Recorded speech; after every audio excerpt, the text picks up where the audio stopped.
La situation, d'abord, il faut rappeler à ceux qui nous écoutent qu'à chaque fois qu'on la donne, elle est à un instant T.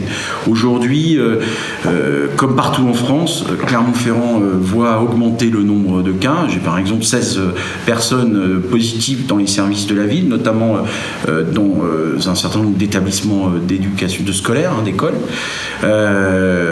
Nous avons, vous l'avez vu, nous sommes passés en zone rouge depuis quelques jours.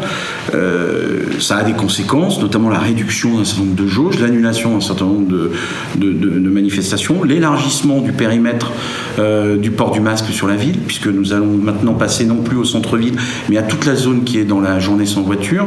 Et nous aurons, j'ai demandé que l'élargissement devant les écoles soit également maintenant fait devant les collèges et les lycées.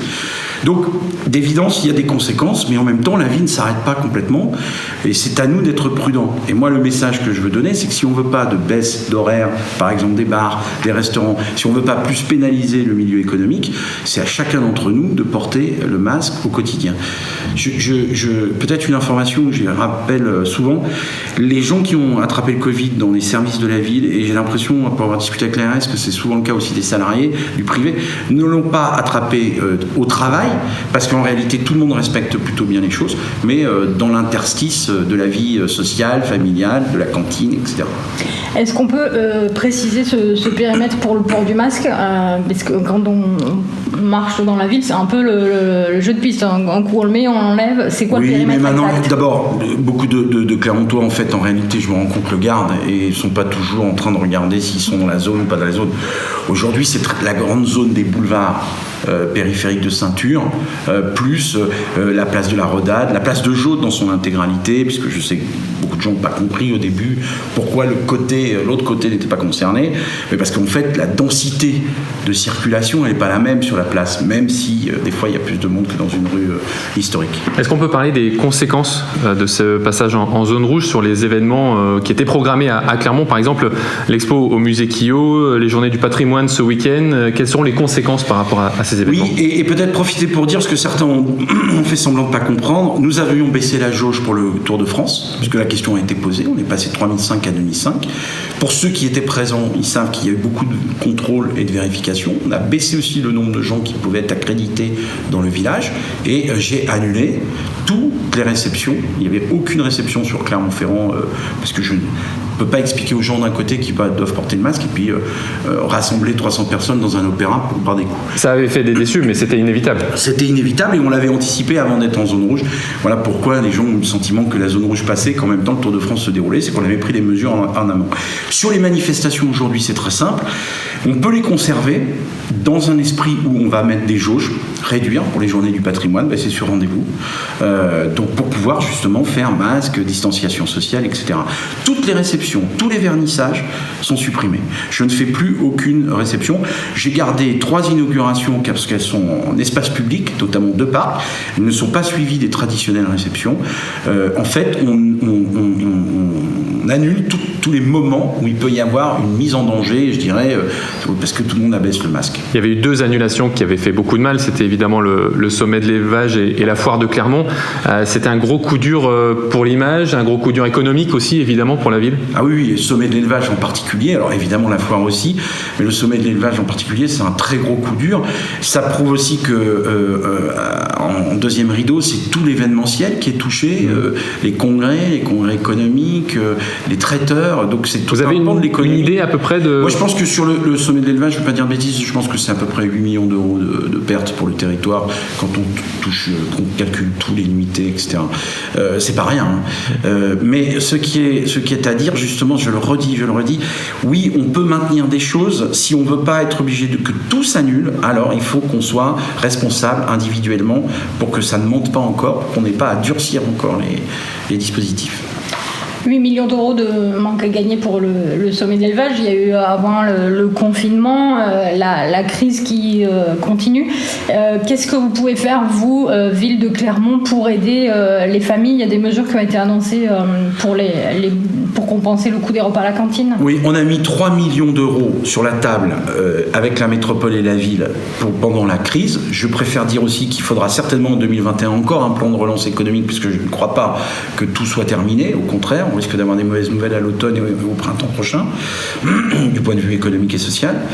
Et on a décidé aussi d'aider à la relance. On a 2 dispositifs. Un, de bons d'achat qu'on voit avec les associations commerçantes sur le centre-ville pour que nous mettons un peu d'argent, les commerces abondent, pour que les gens viennent consommer local et viennent consommer en circuit court auprès de leurs commerçants de proximité.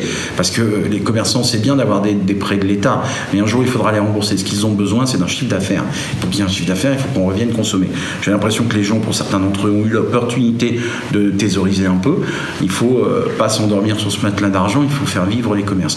Et puis, le deuxième, vous l'avez dit, c'est des chèques qui sont remis à tous les enfants, à travers les enfants, à toutes les familles qui payent moins de 1 euro la cantine, c'est-à-dire 50% des 5900 enfants qui sont inscrits à la cantine. Et donc, c'est une idée de relance pour que les familles les plus fragiles, qui ont pu être impactées lourdement pendant cette période, puissent eux-mêmes continuer à consommer. Pour terminer ce chapitre sur la rentrée et généralement sur la situation sanitaire, on voulait simplement terminer avec la salle de la Comédie, l'inauguration qui était prévue le 4 septembre, qui a donc été annulée ou reportée. Justement, est-ce qu'il y a une nouvelle date aujourd'hui qui est prévue ? C'est un très bon exemple. J'ai souhaité conserver ce que j'appellerais l'essentiel, c'est-à-dire l'ouverture de la scène nationale et les spectacles, dans des conditions qui doivent être tenues en respectant les cadres qui ont été prévus. L'inauguration politique, ma foi, moi, elle me fait beaucoup de plaisir, mais elle est moins importante. Donc ça, on l'a annulé. J'ai eu la ministre de la Culture au téléphone. Je souhaite inaugurer ça en présence de la ministre de la Culture. Pour une raison très simple, c'est que même si le premier financeur, c'est la ville, le second et ceux qui nous ont aidés pendant cette décennie à tenir ce projet fermement, c'est l'État. C'est la dernière scène nationale en France. Donc, avant le 10 novembre, m'a-t-elle dit, on n'a pas encore de date, elle m'a fixé avec le calendrier, avant le 10 ou 15 novembre, au plus tard, m'a-t-elle dit, sauf évidemment évolution de la crise sanitaire, nous arriverons à tenir cette inauguration en sa présence. Et puis ça mettra un gros coup de projecteur aussi sur la salle. C'est une très belle salle et c'est peut-être aujourd'hui le dernier grand théâtre construit pour longtemps, et dans une période où justement on a besoin d'espoir pour le monde de la culture, c'est plutôt un beau signe. Olivier Bianchi, fin juillet, la préfecture du Puy-de-Dôme avait pris un arrêté qui avait obligé les bars et les épiceries de nuit à fermer à 1h du matin. Il a été prolongé jusqu'au 1er octobre. Vous aviez soutenu cette décision. Pour quelle raison ? Oui, j'avais même été, ça avait été une décision partagée complètement, mais parce qu'on était arrivé à un moment qui était que je pouvais comprendre sur le plan psychologique, c'est qu'on sortait tous du confinement et qu'une partie de notre jeunesse, notamment, était dans un lâcher-prise certainement nécessaire, etc. Mais au bout de 3 semaines, 1 mois, les fêtes jusqu'à 4h du matin, dans toute la ville, commençaient à générer plusieurs problèmes. D'abord des problèmes de tapage nocturne, tout le monde le comprendra bien, mais surtout le risque d'un redémarrage de la contagion à travers ces moments où quand même la place de la Victoire, par exemple, il y avait beaucoup de monde et très centré, et très resserré. Donc on a pris cette décision pour essayer de ralentir les choses. Aujourd'hui, elle doit continuer à s'appliquer parce qu'il y a encore des soucis. Et surtout parce que maintenant, il faut éviter que cette contagion se renforce. Les boîtes de nuit, j'y tiens, j'aimerais bien qu'elles rouvrent. À titre personnel, par ailleurs, je considère que c'est une des raisons pour lesquelles aujourd'hui, tout ça dure jusque tard, tôt le matin, sur l'espace public. Pour revenir sur les bars et les épiceries de nuit, je ne vous apprendrai rien en vous disant que la majorité des patrons râlent contre cette mesure. Et surtout, ils estiment, eux, qu'il manque surtout de policiers à Clermont. Moi, ça, je partage leur analyse. Il faut qu'il y ait plus de policiers. J'ai même écrit au ministre de l'Intérieur, Darmanin, en lui demandant un rendez-vous. Pour l'instant, je n'ai pas eu de réponse. Je constate qu'on s'agite beaucoup au gouvernement sur ces questions, mais que pour l'instant, dans les territoires, sauf cas très particuliers, on ne voit pas beaucoup de conséquences. Donc moi, je vais relancer à la rentrée cette demande de rendez-vous. Vous en voulez combien ? À Lyon, Grégory Doucet nous a dit sur Radio Scoop, on en veut 200 de plus. À Saint-Étienne, Gérald Prédrio nous a dit sur Radio Scoop, on en veut 100 de plus. À Clermont, Olivier Bianchi, vous en voulez combien ?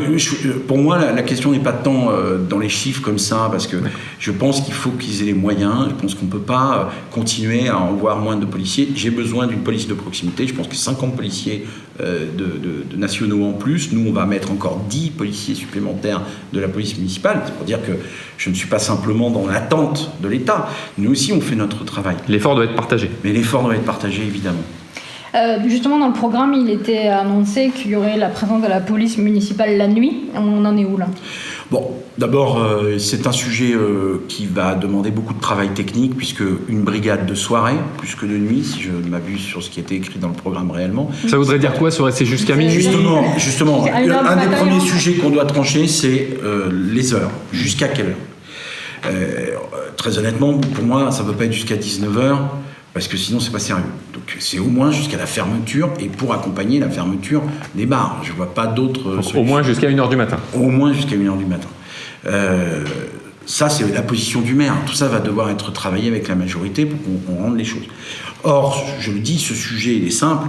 Et moi, j'ai pour habitude d'être transparent, c'est qu'on ne peut pas avoir une brigade de nuit jusqu'à 1h du matin si elle n'est pas armée. En tout cas, les policiers municipaux ne souhaitent pas faire ce travail-là sans un armement. Or, jusqu'à présent, la position de la ville, constante, répétée, et ma conviction personnelle, c'est de ne pas armer les policiers. C'est une grosse info, là, que vous nous donnez. Non, pour l'instant, ce qu'il faut, c'est qu'on n'a pas tranché, donc c'est pas moi qui vais pouvoir aujourd'hui le dire, mais pour arriver à aboutir à la mise en place de cette brigade, on a 2-3 questions essentielles à trancher. On va y travailler, on a un séminaire de rentrée avec les élus, ça va être le sujet de la rentrée. Ce que je souhaiterais, c'est que cette brigade soit opérationnelle au printemps prochain. Il y a combien de policiers municipaux aujourd'hui à Clermont là, et tout le monde dans la campagne a promis qu'il fallait augmenter les effectifs, même vous, on va aller jusqu'à... Parce qu'on a une tradition, on avait assez peu de policiers municipaux, c'est vrai. Pour l'essentiel, d'ailleurs, avant que j'arrive, c'était plutôt des ASVP, ils mettaient des PV. Nous, on a revu complètement leur doctrine d'emploi. Aujourd'hui, il y en a 49, et on va en faire 10 de plus. Il faut qu'on arrive à 60 policiers à la fin du mandat. Ça ferait 20% supplémentaire. Oui. Pour revenir sur la question de l'armement, parce qu'il est essentiel, jusqu'à présent, vous l'avez dit, vous avez toujours été opposé. Aujourd'hui, votre réflexion, elle évolue. Ça ne veut pas dire que vous êtes pour l'instant favorable, mais en tout cas, votre réflexion évolue? En tout cas, je ne m'interdis pas de me poser des questions, parce que je constate que nos policiers ont des interventions qui sont de plus en plus violentes. Face à eux, je constate comme tout le monde que c'est pas simplement le sentiment d'insécurité qui monte, mais en même temps, je sais que c'est pas avoir un pistolet à la ceinture qui résout tous les problèmes. Et je n'oublie pas les volets que nous devons mettre en œuvre de médiation, d'accompagnement social. La réponse, en fait, elle doit être plurielle. Avec des caméras aussi? Oui, mais les caméras, vous savez, depuis que je suis arrivé, il y en avait 0. Maintenant, on est à la 120. On va continuer à équiper. Je pense que la prochaine priorité en matière de caméras, maintenant que le centre-ville est fait, c'est plutôt les zones économiques. Je rencontre souvent les chefs d'entreprise de la Pardieu, du Brézé, et on a quand même beaucoup de dégradation, quelquefois de cambriolage. Là, on est sur une autre délinquance. Mais quand vous faites cambrioler 2 ou 3 fois tout votre matériel informatique pour une PME, ça peut être une très très mauvaise nouvelle.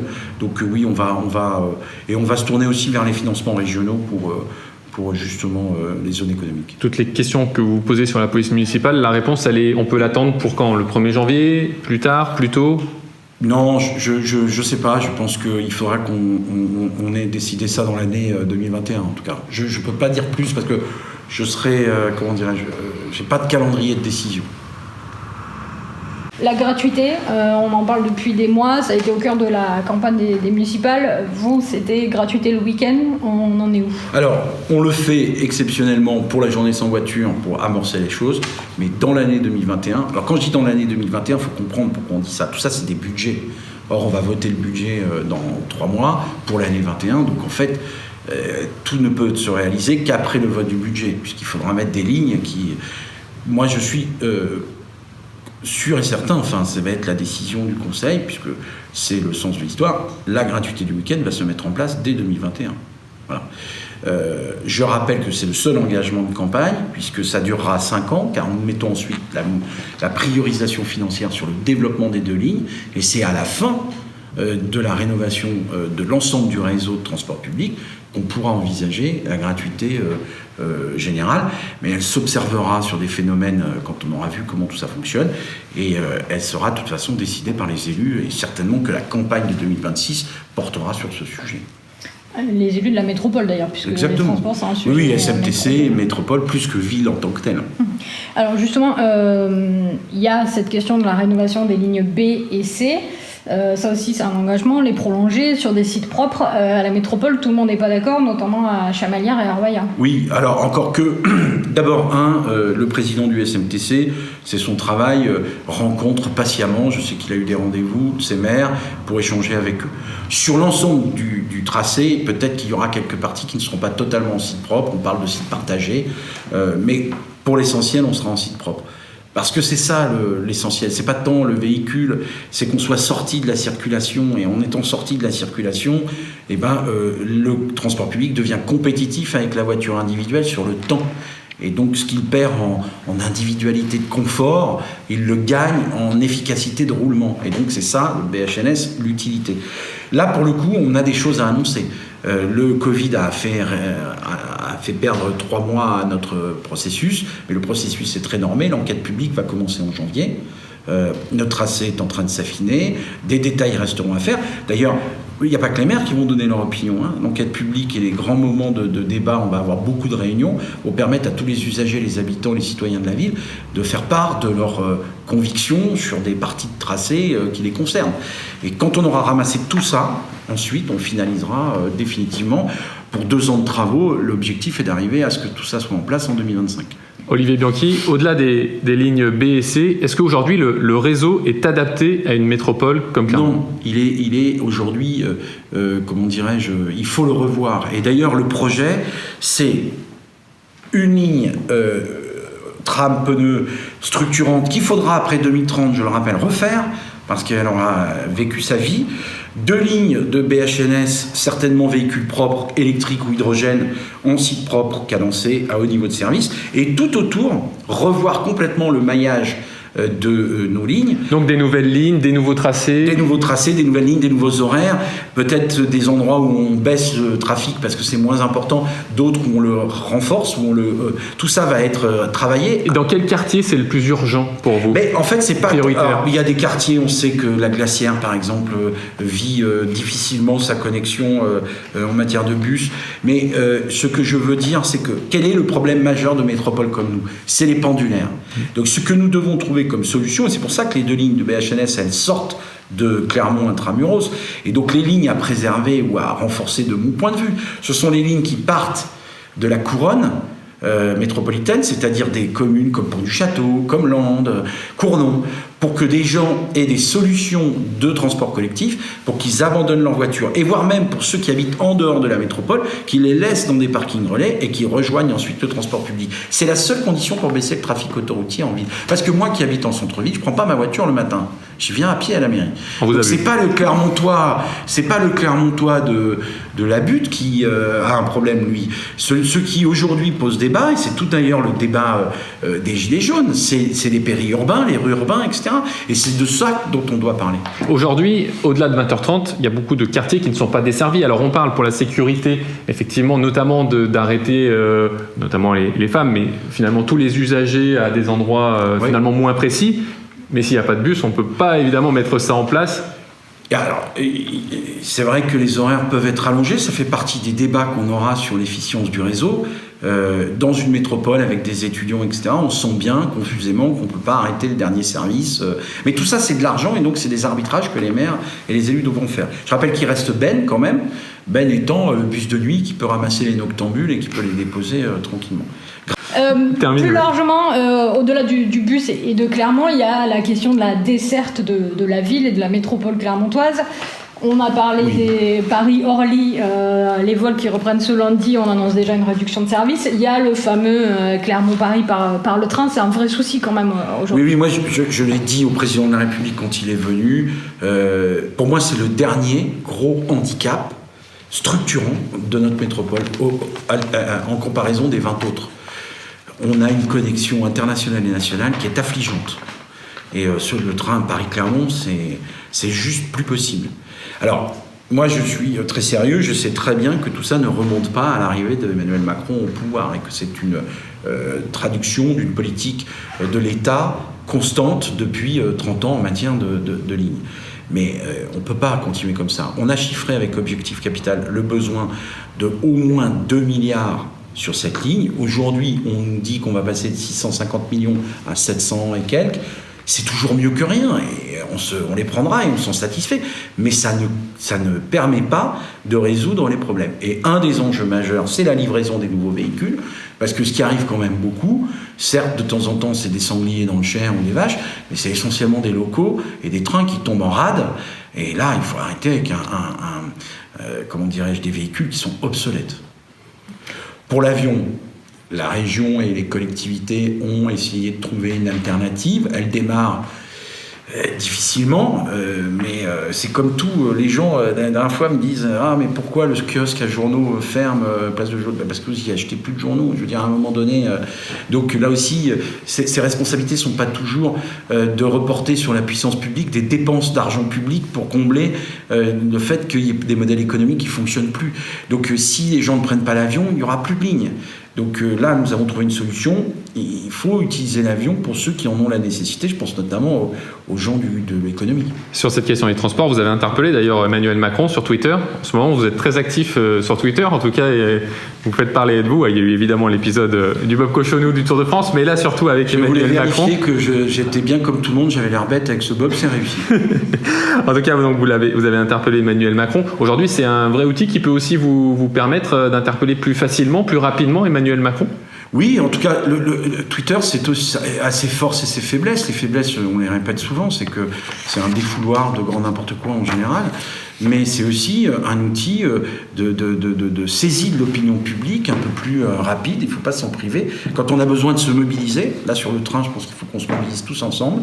C'est ce que fait Objectif Capital. Alors, cet outil des réseaux sociaux est très utile. Est-ce qu'on a une date confirmée pour la venue de Jean-Baptiste Djebbari ? Elle n'est pas aujourd'hui absolument sanctuarisée, mais j'ai compris que le 23 ou le 24, il devrait être là. Ce qui posera problème, c'est que je serai représenté, parce que à la même date, moi je serai à Paris pour l'élection du nouveau président de France Urbaine, c'est-à-dire le maire d'une des grandes villes qui va diriger notre association. Le dernier module, ce sont effectivement les grands projets. Ça avait agité la campagne, c'était notamment l'agrandissement du stade Montpied. Vous avez opté pour un chantier en 3 phases. La première seulement a été votée. Aujourd'hui, il y a une affluence qui est faible, une des plus faibles de la Ligue 2, 3200 spectateurs de moyenne. Pour vous, est-ce que c'est nécessaire, malgré tout, d'agrandir le Montpied ? Oui, Clermont-Ferrand est une métropole. Elle se doit d'avoir une gamme d'outils métropolitains absolument utiles. Nous n'avons pas de stade pour notre équipe de foot. Il est probable, possible, au vu des dernières saisons, qu'un jour ou l'autre, cette équipe monte en Ligue 1. Il y a de la place pour tout le monde, pour vous ? Parce qu'on sait que la SM cannibalise un peu... Non, oui, je pense qu'il y a de la place pour tout le monde. Comme il y a une place pour la coopérative de mai, une scène nationale et une saison lyrique. Pourquoi devrions-nous nous condamner à Clermont-Ferrand à avoir que du rugby ou que du basket Non, nous, notre stratégie en matière sportive comme en matière culturelle, c'est la diversité, c'est que chacun trouve sa place. Donc, première chose. Deuxième chose, on a été raisonnable. Évidemment que j'ai conscience qu'aujourd'hui, un stade totalement abouti, fermé, ça serait des dépenses publiques qui ne sont pas tout à fait en phase avec nos capacités et nos besoins. Donc pour l'instant, il y a une phase. Les élus verront la suite après. Et cette première phase, elle est aussi cofinancée. Il y a de l'argent de l'État, il y a de l'argent de la région. Donc, tout ça sera absorbable. Vous savez, ça me rappelle fort furieusement les débats qu'on avait sur la scène nationale. Et puis aujourd'hui, tout le monde est content. Vous verrez que dans quelques temps, tout le monde sera content. Il y a eu le Tour de France aussi, pour rester dans le domaine du sport. C'était un vrai succès, avec des records d'audience notamment. Et vous avez annoncé vouloir un peu prolonger ce plaisir-là, mais du côté du Tour féminin, cette fois. D'abord parce qu'au moment où le Tour féminin va reprendre, cette ville qui défend l'égalité femmes-hommes, qui se positionne sur le sport féminin autant que sur le sport masculin, qui souhaite apporter sa pierre, parce que je rappelle que si le Tour féminin est arrêté, c'est pas parce que les gens n'aimeraient pas le Tour féminin, c'est parce qu'il y avait plus de sponsors et pas assez de collectivités locales. Donc on peut pas toujours dire voilà tout ce qu'il faudrait faire, ne pas en prendre les conséquences. Donc nous postulons à ce Tour féminin 2022, et puis j'espère en 2024 pouvoir faire la montée du Puy-de-Dôme, puisque ce sera l'anniversaire de la montée mythique de 1964, si je ne dis pas de bêtises. Vous avez réussi à convaincre Jean-Yves Goudbel, il a changé d'avis, parce qu'on sait que lui, il est contre. Hein. Oui, mais je suis sûr qu'il n'y a que les imbéciles qui ne changent pas d'avis. À propos de sport, l'ASM qui joue ce week-end son quart de finale de Coupe d'Europe.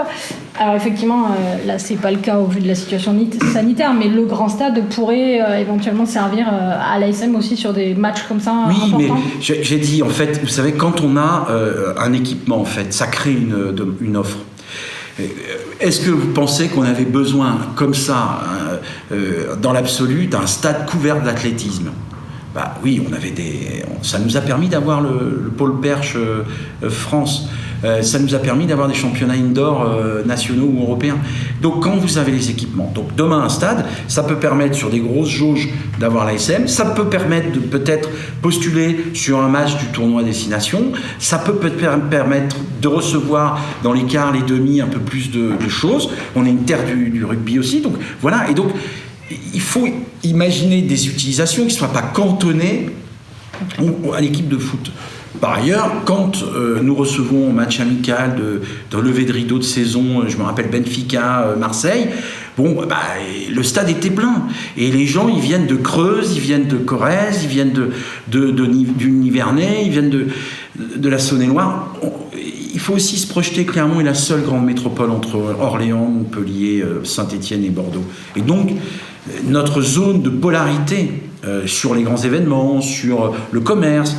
Vous savez, le centre Jaude, aujourd'hui, sa zone de chalandise, elle est à 250 km autour du centre. Donc, il faut que les Clermontois, quelquefois, se vivent un peu moins, resserrés sur leur petit monde et qu'ils regardent un peu qu'en réalité, nous jouons un rôle d'aménagement, d'organisation du territoire national. Et effectivement, pour en venir à l'ASM, c'est un vrai porte-drapeau. On a besoin de le soutenir aussi. On sait que les clubs ont beaucoup souffert de la crise, mais l'ASM, c'est vraiment... Oui. Ça participe Moi, à l'image. je suis de ceux qui ont continué à financer les acteurs culturels pendant toute la période, et je ferai la même chose pour le sport. Et je ne comprends pas qu'on puisse tout d'un coup décider que dans ce moment que traverse tout le monde et où on a besoin de solidarité, certains seraient accompagnés et d'autres pas. Donc nous, on va se tenir aux côtés de nos partenaires, parce que ce que je veux, c'est que la ville soit résiliente et qu'à la sortie de cette crise, on puisse repartir avec les mêmes plaisirs, les mêmes joies, les mêmes milieux économiques, le même dynamisme commercial. Olivier Bianchi, maire de Clermont-Ferrand, toujours avec nous sur Radio Scoop. Clermont, capitale européenne de la culture en 2028, c'était l'ambition clairement affichée sur votre premier mandat. Le dossier de candidature doit être déposé en 2023 ? Oui, il nous reste à peu près... alors, on n'a pas les dates précises, mais il nous reste à peu près 22 mois maintenant pour écrire et être en capacité... Un peu moins de 2 ans donc. Oui, un peu moins de 2 ans, puisque en fait, 2023, ce sera le choix du jury, donc il va y avoir un processus, y compris avec une visite du jury sur place. Donc là, maintenant, nous, on est rentré très motivé dans la démarche réellement d'écriture du dossier. Donc, j'ai écrit à un grand nombre de partenaires pour leur proposer la création d'une association qui s'appellera Clermont Massif Central 2028. On va leur demander cette fois de délibérer dans toutes leurs instances. L'échelle sera le Massif Central. Nous allons associer à notre candidature une quinzaine de lieux dans tout le Massif Central qui sont d'intérêt national, européen ou international.